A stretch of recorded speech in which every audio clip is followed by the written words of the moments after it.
Hello मेरे future toppers. स्वागत है आपका स्टडी विद सुशील के इस मिशन सक्सेस वाले सेशन में। देखो भाई, मेहनत का कोई शॉर्टकट नहीं होता। और अगर सोच रहे हो कि बिना पढ़े सिलेक्शन हो जाएगा तो ये सिर्फ भाई साहब व्हाट्सएप यूनिवर्सिटी का जोक है ना।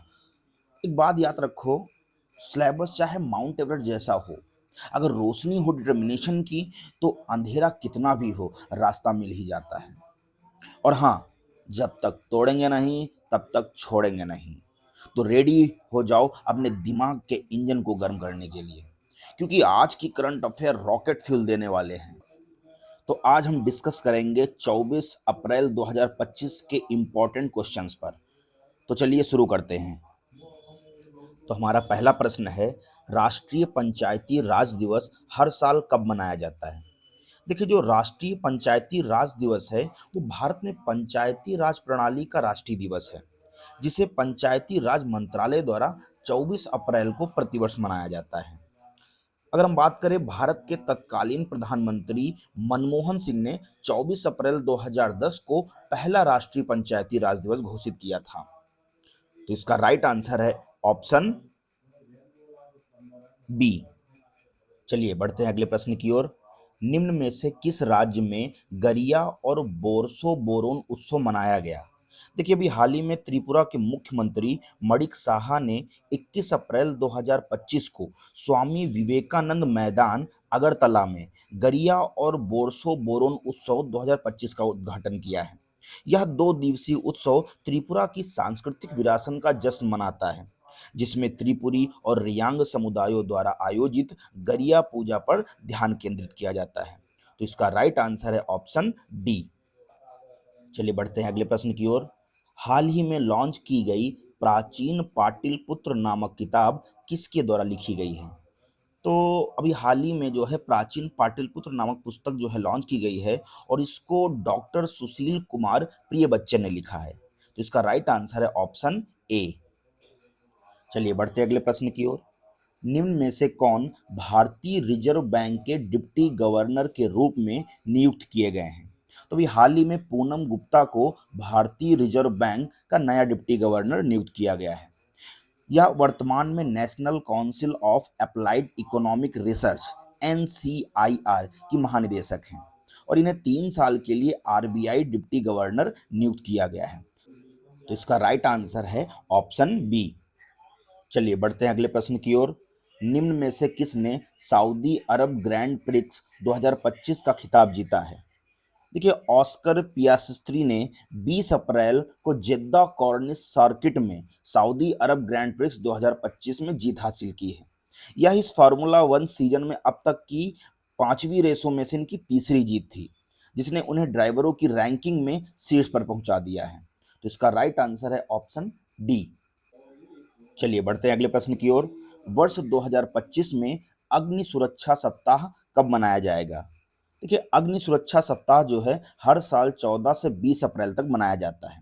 यह सप्ताह भारत में अग्निशमन सेवा के शहीदों को श्रद्धांजलि देने और आग की रोकथाम तथा सुरक्षा के प्रति जागरूकता बढ़ाने के लिए मनाया जाता है।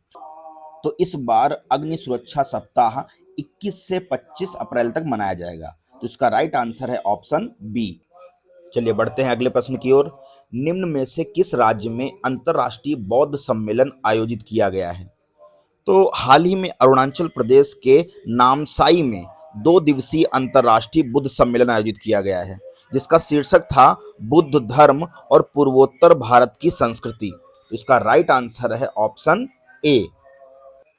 चलिए बढ़ते हैं अगले प्रश्न की ओर। निम्न में से किसे गुरुदेव कालीचरण ब्रह्मा पुरस्कार 2025 से सम्मानित किया गया है? तो KIIT और KISS के संस्थापक अच्युत सामंत को हाल ही में असम के कोकराझार में 2025 गुरुदेव कालीचरण ब्रह्मा पुरस्कार से सम्मानित किया गया है। गुरुदेव कालीचरण ब्रह्मा ट्रस्ट द्वारा दिया जाने वाला यह पुरस्कार जो है शिक्षा और सामाजिक विकास में उत्कृष्ट प्रयासों के लिए व्यक्तियों को सम्मानित करता है। तो इसका राइट आंसर है ऑप्शन सी। चलिए बढ़ते हैं अगले प्रश्न की ओर। निम्न में से किसने महिला श्रेणी में Wisden cricket of the year का अवार्ड जीता है? तो 2025 के Wisden cricket of the year award में महिलाओं में स्मृति मंधाना ने जीत हासिल की है। स्मृति मंधाना को विजडन क्रिकेटर्स अल्मनैक 2025 में महिला क्रिकेटर के रूप में सम्मानित किया गया था। तो इसका राइट आंसर है ऑप्शन सी। चलिए बढ़ते हैं अगले प्रश्न की ओर। निम्न में से किस भारतीय को गोल्ड हाउस गाला 2025 में सम्मानित किया जाएगा?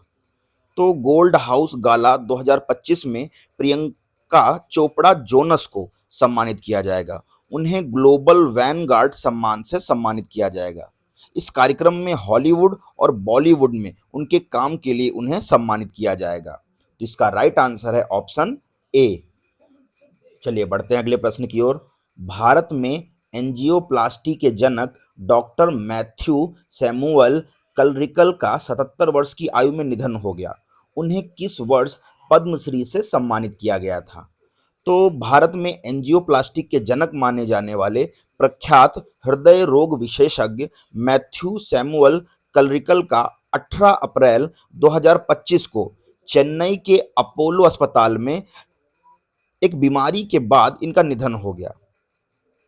और डॉक्टर मैथ्यू सैमुअल कलरिकल को वर्ष 2000 में पद्मश्री से सम्मानित किया गया था। तो इसका राइट आंसर है ऑप्शन डी। तुम्हारा अगला प्रश्न है, सिमोन बाइल्स किस खेल से संबंधित हैं जिन्हें 2025 Laureus world sports women of the year का पुरस्कार दिया गया? देखिए, जो सिमोन बाइल, ये कलात्मक जिम्नास्टिक हैं और ये एक अमेरिकी जिम्नास्टिक हैं और उन्हें कई सारे ओलंपिक और विश्व चैंपियंस पदक मिल चुके हैं। तो इसका राइट आंसर है ऑप्शन बी। ये एक जिम्नास्टिक हैं जिनको हाल ही में 2025 में Laureus world sports women of the year का पुरस्कार दिया गया है।